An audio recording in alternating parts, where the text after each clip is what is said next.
பிள்ளைங்களை ஸ்கூலுக்கு அனுப்பி வீட்டில் வச்சுக்கிட்டு இருக்கோம், வேலை வாய்ப்பு இல்லாம. அதெல்லாம் உருவாகணும்னா நீங்க யாருக்கு வாய்ப்பளிக்கணும், அதை மட்டும் மனசுல வச்சுக்கோங்க. இன்னைக்கு புதுசா இந்த 5 வருஷம் மட்டும் போயிட்டு அவங்க கிட்ட கை கட்டிட்டு அவங்க எதுவும் மதிக்காம அட போட நின்று வரமா இல்லையா, வரமா இல்லையா?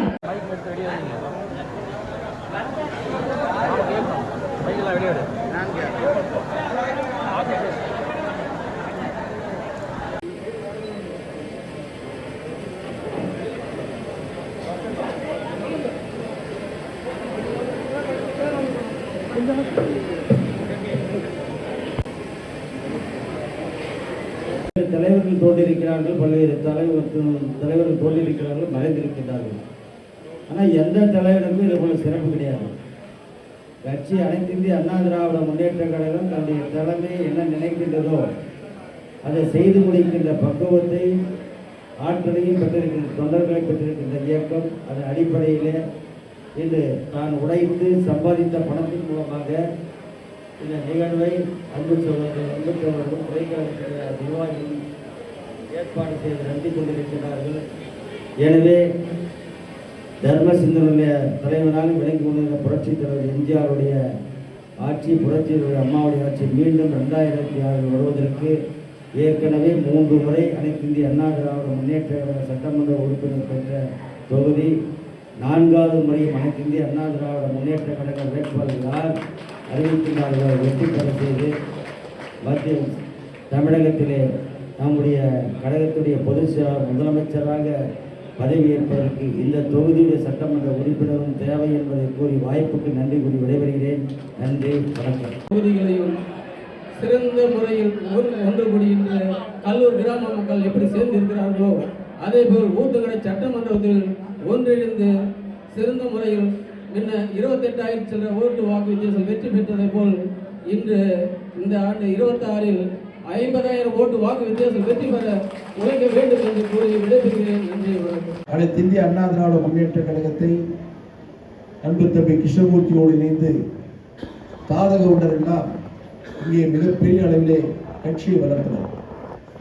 இன்று நம்மிடத்திலே அவர் இல்லை என்று சொன்னாலும் அந்த குடும்பம் முழுவதும், அந்த இளைஞர்கள் முழுவதும் அனைத்து இந்திய அண்ணா திராவிட முன்னேற்ற கழகத்தில் தீவிரமாக செயல்பட்டுக் கொண்டிருக்கிற காட்சியை பார்க்கின்ற போது மிகவும் மகிழ்ச்சியாக இருக்கிறது.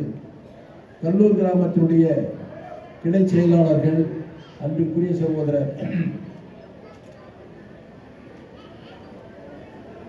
பெருமாள் என்கிற செல்லப்பன் அவர்களே, அன்பிற்குரிய சகோதரர் ஆனந்தன் அவர்களே, அன்பிற்குரிய சகோதரர் எம்ஜிஆர் அவர்களே, இந்த நிகழ்ச்சியை தொடர்ந்து என்னிடத்திலே பல முறை மாவட்ட கழக செயலாளர் அணுகி என்னை அணுகி புரட்சித் தலைவர் எம்ஜிஆருடைய பிறந்தநாள் விழாவை எங்கள் கிராமத்திலே கொண்டாட வேண்டும், புரட்சித் தலைவருடைய பிறந்தநாள் அந்த நன்னாளில் எங்களுடைய கிராமத்தில் இருக்கின்ற எங்களுடைய தாய்மார்களுக்கும் பெரியவர்களுக்கும் மூத்தவர்களுக்கும் ஏதாவது எங்களாலான அவர்களுக்கு அன்பு பரிசை வழங்க வேண்டும் என்று அன்பு தம்பி சிவனேசன் அவர்களும் அன்பு தம்பி பார்த்திபன் அவர்களும் பல முறை நடத்தி வந்திருக்கின்றார்கள். மாவட்ட செயலாளர்கள் அனுமதி பெற்று நீங்கள் அந்த நிகழ்ச்சி ஏற்பாடு செய்யுங்கள் என்று சொன்னோம். இங்கே வந்து பார்த்தால் மிகப்பெரிய அளவிலே சிறப்பான முறையிலே நிகழ்ச்சி ஏற்பாடு நீங்கள் செய்திருக்கிறீர்கள். உங்களுக்கு என்னுடைய வாழ்த்துக்களை நான் தெரிவித்துக் கொள்ள கடமைப்பட்டிருக்கிறேன். இந்த நிகழ்ச்சியிலே அனைத்து இந்திய அண்ணா திராவிட முன்னேற்ற கழகத்தை அன்பு தம்பி கிருஷ்ணமூர்த்தியோடு இணைந்து தாதக உண்டரெல்லாம் இங்கே மிகப்பெரிய அளவிலே கட்சியை வளர்த்தனர். இன்று நம்மிடத்திலே அவர் இல்லை என்று சொன்னாலும் அந்த குடும்பம் முழுவதும், அந்த இளைஞர்கள் முழுவதும் அனைத்து இந்திய அண்ணா திராவிட முன்னேற்ற கழகத்தில் தீவிரமாக செயல்பட்டுக் கொண்டிருக்கிற காட்சியை பார்க்கின்ற போது மிகவும் மகிழ்ச்சியாக இருக்கிறது. கல்லூர் கிராமத்தினுடைய கிளை செயலாளர்கள் அன்பிற்குரிய சகோதரர்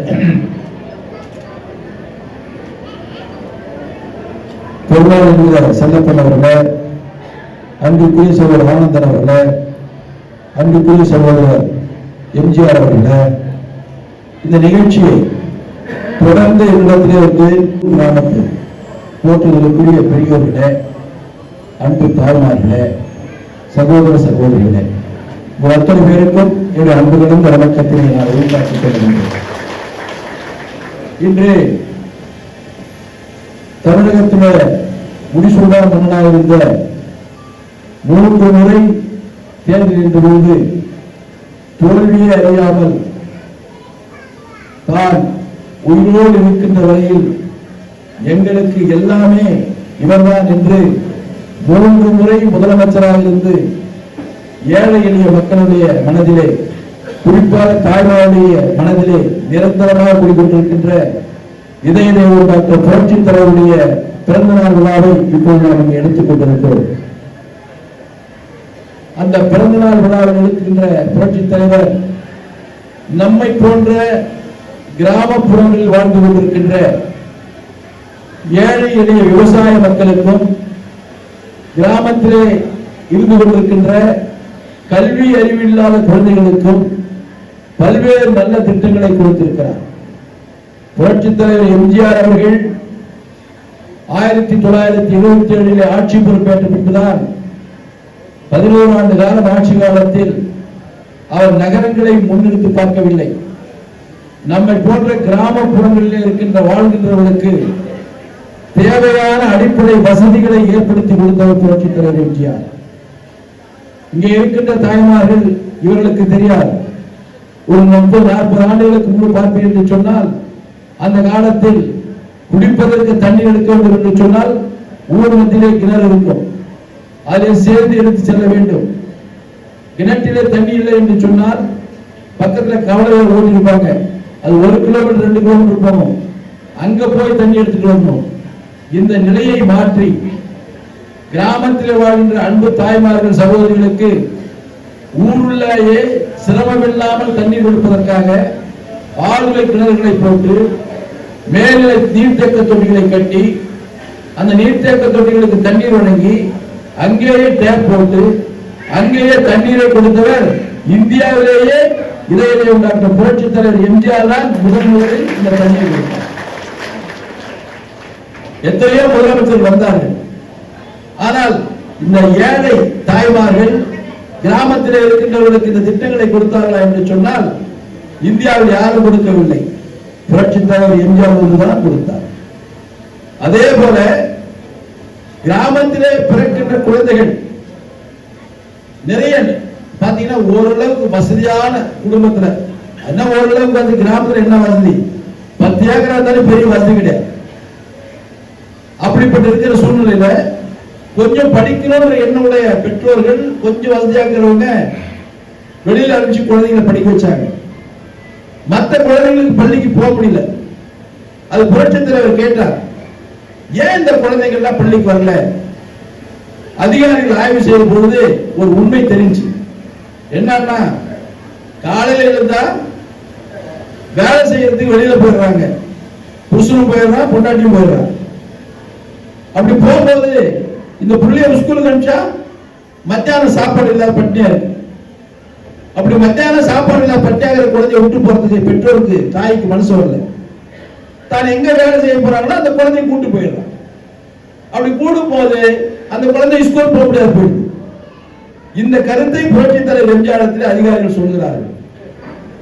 அப்படி சொல்ல பொழுது புரட்சித் தலைவர் சிந்திக்கிறார். அவர் என்ன சொல்றாரு, அப்ப அந்த மதிய உணவு நாம கொடுத்தா அந்த குழந்தைக்கு ஸ்கூலுக்கு வந்துருமா அப்படின்னு சொல்றாரு.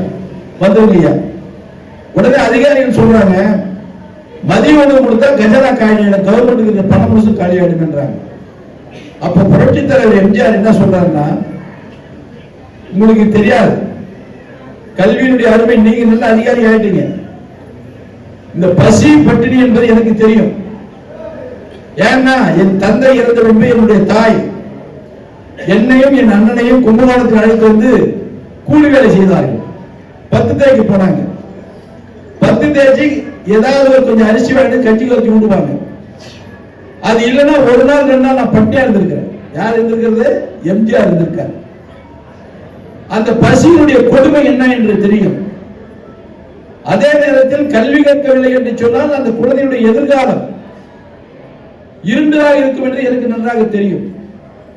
நான் இன்று இந்த ஆட்சியிலே அமர்ந்திருக்கிறேன் என்று சொன்னால் அந்த லட்சக்கணக்கான தாய்மார்கள் என்னை நம்பி வாக்களித்த காரணத்தினால்தான் இன்று நான் முதலமைச்சராக இருக்கிறேன்.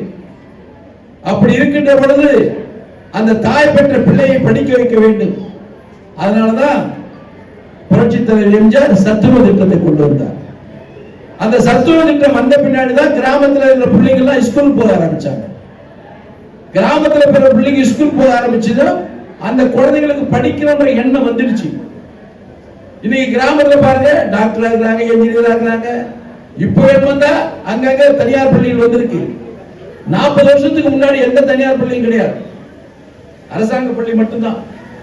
அந்த அரசாங்க பள்ளியை கொடுத்தவர் புரட்சித் தலைவர் எம்ஜிஆர். பள்ளியில் கொடுத்தவர் மட்டுமல்ல, பிள்ளைகள் செல்கின்றவர்களுக்கு நல்ல உணவையும் கொடுத்தவர் புரட்சித் தலைவர் எம்ஜிஆர். அவருக்கு தான் நாம் இன்னைக்கு விழா எடுத்திருக்கிறோம். அப்படி வயிறார சோறு போட்ட மகராஜனுக்கு விழா எடுத்துக்கிற அதே நேரத்தில் அவர் ஆட்சி காலத்தில் இன்னும் நிறைய செஞ்சிருக்கார். கிராமத்தில் இருக்கிற வயது முதிர்ந்த தாய்மார்கள் நீ பாத்தீங்கன்னா நல்லா நம்ம கிராமத்தில் தெரியும். கல்யாணம் பண்ணிட்டு கொண்டாட்டியோட போனா நிறைய மகமாறு தாயை பார்க்கறது இல்லை. வயசான தாய், வயசான தகுப்ப கவனிப்பார் இல்லாம சிரமப்படுறாங்க. இதனால புரட்சித் தலைவர் எம்ஜிஆர் அது மாதிரி தாய்மார்களுக்கும் வயதான பெரியவருக்கும் எதையாவது செய்யணும்னு நினைச்சார். அந்த காலத்துல பாத்தீங்கன்னா நீ எந்த பொம்பளையை பார்த்தாலும் எப்படி இருந்தாலும் வெத்தலை பாக்கு போட்டு கத்துருப்பான். நீ பாத்தீங்கன்னா பெரிய மனுஷன் எல்லாம் பாத்தீங்கன்னா வெத்தலை பாக்கு போடுவா. அது இந்த பல்லெல்லாம் போயிடுச்சுன்னா என்ன பண்ணுவாங்க, உரல் வச்சிருப்பாங்க, சின்ன உரல். நம்ம வீட்டுல இருக்குது இல்லையமா, அதுல போட்டு குத்துவா. அந்த பாக்க கடிக்க முடியாது. வெத்தலை பாக்கு சுண்ணாம்புல போட்டு நல்லா காலை நீட்டிக்கின்னு அப்படியே குத்தி குத்தி அப்படியே கண்டு வாடி வச்சுக்கா. அந்த பழக்கம் உண்டு. நீ பாத்தீங்கன்னா கிராமத்தில் 180 தாய்மார்கள் வெத்தலை பாக்கு போடுற பழக்கம் உண்டு, புகழ போடுற பழக்கம் உண்டு. இந்த புகழ போட்டுன்னா அது ஒரு பித்து. எப்படி ஆம்பளைங்களை காத்தால எழுதுனா டீ கடைக்கு போனா டீ குடிக்காத முடியுது இல்ல, ஒரு சிலர் டீ குடிக்க முடியாது இல்ல, ஒரு சிலருக்கு காலையில டாஸ்மாக் கடைக்கு போய் சாராயம் குடிக்காத இருக்க முடியுது இல்ல, அது இருக்கு. அது மாதிரி இருக்கும்போது இந்த மகன்கிட்ட போய் காசு கேட்டா மருமகன் காய் சண்டை போடுறான். வெத்தலை பாக்கு போடு, அவளை குழுனி அப்படின்னுவா. மகன் பையனுக்கு கொடுக்க மாட்டான். அப்படி இருக்கும் போது அதை உணர்ந்தார் எம்ஜிஆர். பாருங்க, ஒரு மகனா இருந்து தன் தாய்க்கு செய்ய வேண்டிய கடமையை மகன் செய்யாத நேரத்தில் நான் உங்களுக்கு மகனாக இருக்கிறேன் என்று சொல்லி இந்தியாவில் வேற எங்கேயுமே கொடுக்கல. அவங்களுக்கு மாசம் 50,000 ரூபாய் கொடுத்தார். 40 வருஷத்துக்கு 30 வருஷத்துக்கு முன்னாடி 50 ரூபாய் சாதாரண காசா? 5,000 ரூபாய் மதிப்பு. இன்னைக்கு 5,000 ரூபாய் மதிப்புள்ள காசு அன்னைக்கு 50 ரூபாய். அதோட நிக்கல. வயசானவங்களுக்கு துணி இல்ல, கிழிஞ்ச துணியை கட்டுக்கிறான். பெருமென்சி வேஷ்டி கிழிஞ்சல கட்டுக்கிறான். இந்த 4 வருஷத்துக்கு 2 வேஷ்டி 2 புடவை கொடுக்கிறேன். முத மக்களுக்கு வேஷ்டியும் புடவையும் கொடுத்த ஒரு முதலமைச்சர் யாருன்னா புரட்சித் தலைவர் எம்ஜிஆர். அவருக்கு தான் நம்ம இப்படி சொல்லிட்டே போலாம். அவர் பெருமையை சொல்றதுக்கு மணிக்கணக்கில் அவ்வளவு செஞ்சிருக்கார். இன்னைக்கு அரசியல்வாதிகள்லாம் சம்பாதிக்கிற காசு எங்க வைக்கிறான்? எங்கெங்கேயோ போய் திருடி வைக்கிறான். இல்ல, தலைவர்கள் குடிக்கிறவங்க நம்ம தான் குடிக்கிறோம். தலைவர்லாம் நிறைய இடத்துல போய் வச்சிடறான், பெரிய தலைவர்கள்லாம். ஆனா எம்ஜிஆர் தான் சம்பாதிச்ச காசெல்லாம் என்ன பண்ணா தெரியுமா? ஏழைகளுக்கு வாரி வாரி கொடுத்தார். அவர் இறக்கிற தருவாயில தான் குடியிருக்கிற வீட்டை, தான் குடியிருந்தார்ல வீடு, அந்த வீடை கூட கண்ணு தெரியாத, காது கேட்காத அந்த குழந்தைகள் படிக்கணுன்றதுக்காக அநாத குழந்தைகளுக்கு அந்த வீட்டை இலவசமாக கொடுத்து ஒரு கல்விக்கூடமாக உருவாக்கி கொடுத்து சென்றவர் புரட்சித் தலைவர் எம்ஜிஆர். இன்னைக்கு நம்ம தலைவர்கள்லாம் எப்படிங்கிறான்? ஏசி கார்ல தான் வரோம். நம்ம முதலமைச்சர் பார்த்தீங்கன்னா Defender car, range rover car. அந்த கார் விலை என்ன தெரியுமா? 4 கோடி ரூபாய். நினைச்சு பார்க்க முடியுதா? 4 கோடி. இன்னைக்கு அரசியல் தலைவர்கள் அப்படி இருக்காங்க. இப்ப 4 கோடி ரூபாய் கார்ல வராங்கன்னா எவ்வளவு வசதி வாய்ப்புகளை அவங்க உருவாக்கி இருக்கணும். ஆனா புரட்சித் தலைவர் எம்ஜிஆர் அந்த 437 அம்பாசிடர் கட்சியை முடிந்து அந்த கார்ல இருந்துட்டார். அந்த ஊர்ல கட்சி வெளியே இருந்துட்டார். அப்படிப்பட்ட தலைவனுக்கு தான் நாம இன்னைக்கு விழா எடுத்திருக்கோம். அது கல்லூர் கிராமத்துல அன்பு தம்பி சிவநேசனும் பிரபாகரனும் போட்டு இங்க இருக்கிற பார்ட்டிகள்லாம் சேர்ந்து மிகப்பெரிய விழா எடுத்து தலைவனை நினைவு கூறுறதுக்காக எப்படி தலைவர்